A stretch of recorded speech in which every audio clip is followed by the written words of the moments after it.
નમસ્કાર. ચાલો આજે આપણે સાથે મળીને એક એવી સફર પર નીકળીએ જે આપણા દેશના એક જીવંત ખજાનાની મુલાકાત કરાવશે.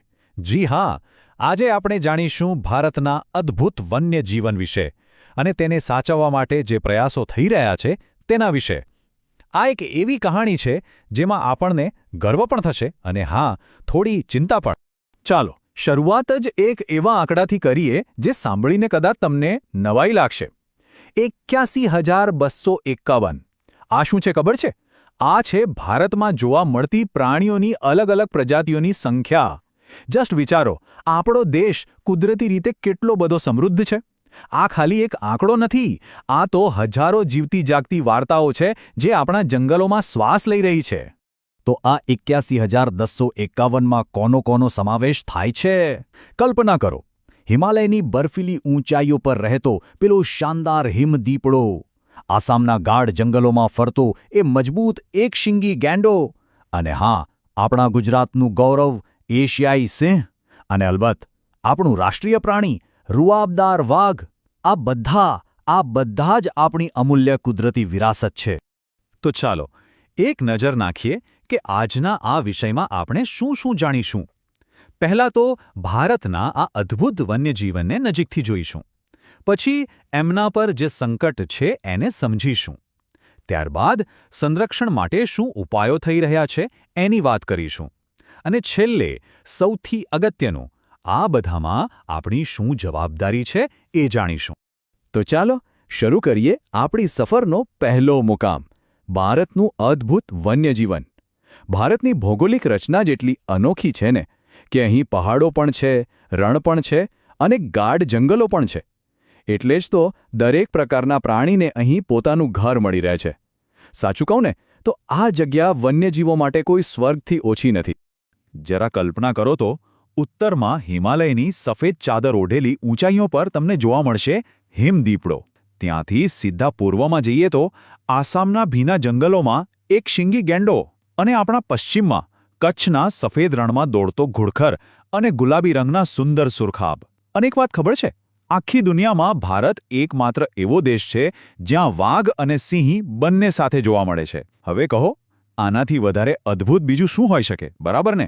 પણ જેમ દરેક સિક્કાની બે બાજુ હોય છે, એમ આ સુંદર કહાણીની એક બીજી, થોડી ગંભીર બાજુ પણ છે.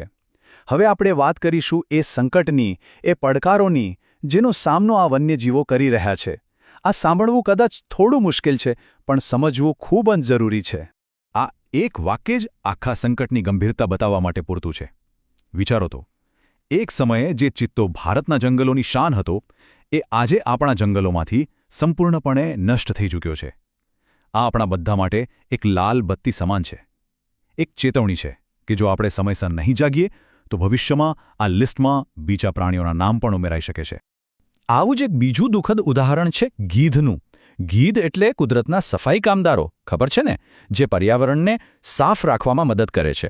એક સમય હતો જ્યારે આકાશમાં ગીધના ટોળે જોવા મળતા હતા. પણ થયું એવું કે પાલતુ પશુઓને ડાયક્લોફેનાક નામની એક દવા આપવામાં આવતી.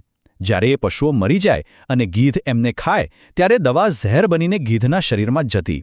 અને આ એક જ કારણથી એમની સંખ્યામાં એટલો મોટો ઘટાડો થયો કે આજે એ ભાગ્યે જ જોવા મળે છે. અને સંકટની આ યાદી અહીં પૂરી નથી થતી.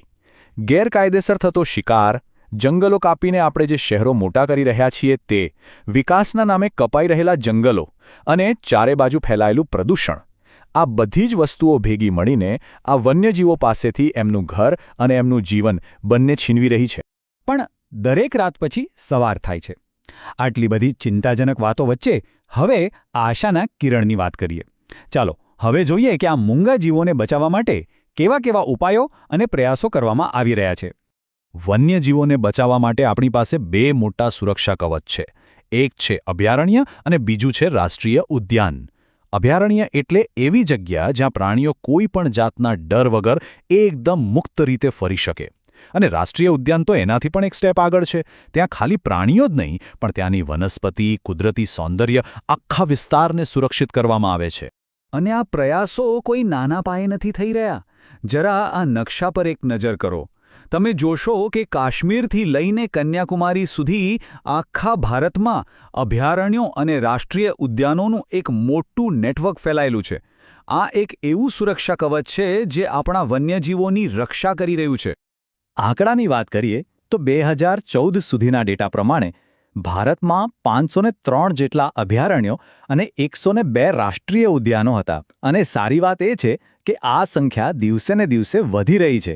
આ બતાવે છે કે આપણે આપણા આ કુદરતી વારસાને લઈને કેટલા ગંભીર છીએ.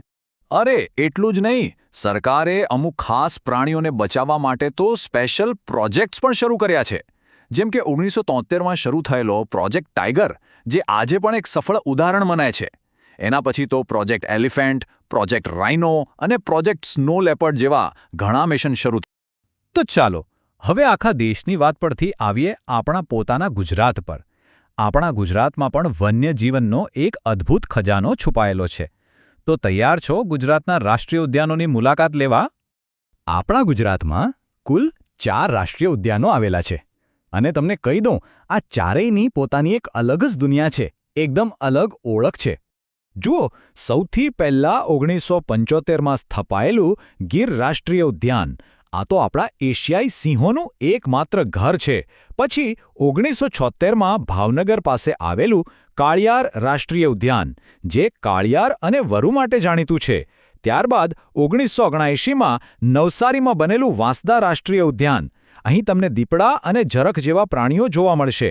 અને છેલ્લે 1982માં જામનગરમાં બનેલો ભારતનો પ્રથમ દરિયાઈ રાષ્ટ્રીય ઉદ્યાન, જ્યાં સમુદ્રની અંદરની અજાયબીઓ જેમ કે પરવાળા અને ડોલ્ફિનનું રક્ષણ થાય છે. તો આપણે વન્યજીવન જોયું, એના પરનું સંકટ સમજ્યું અને બચાવવાના ઉપાયો પણ જાણ્યા. હવે વાત આવે છે સૌથી અગત્યના મુદ્દા પર, આપણી પોતાની જવાબદારી. કેમ કે એક વાત સ્પષ્ટ છે, આ કુદરતી વારસાને બચાવવો એ ફક્ત સરકારનું કામ નથી, આ કામ આપણા સૌનું છે. તો ચાલો આખી વાતને ટૂંકમાં સમજી લઈએ. પહેલી વાત, ભારત પાસે એક અત્યંત વિશાળ અને અમૂલ્ય જૈવ વિવિધતા છે. બીજું, માનવ પ્રવૃત્તિઓને કારણે આ વારસા પર ગંભીર ખતરો છે. ત્રીજું, એને બચાવવા માટે રાષ્ટ્રીય ઉદ્યાનો અને અભયારણ્યો જેવા મજબૂત ઉપાયો પણ છે.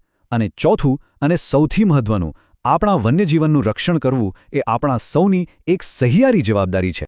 અને હવે હું આ વાતને એક સવાલ સાથે પૂરી કરવા માંગુ છું. એક એવો સવાલ જે આપણે સૌએ પોતાની જાતને પૂછવાનો છે. આ અદ્ભુત કુદરતી વારસાને બચાવવા માટે આપણે શું કરી શકીએ?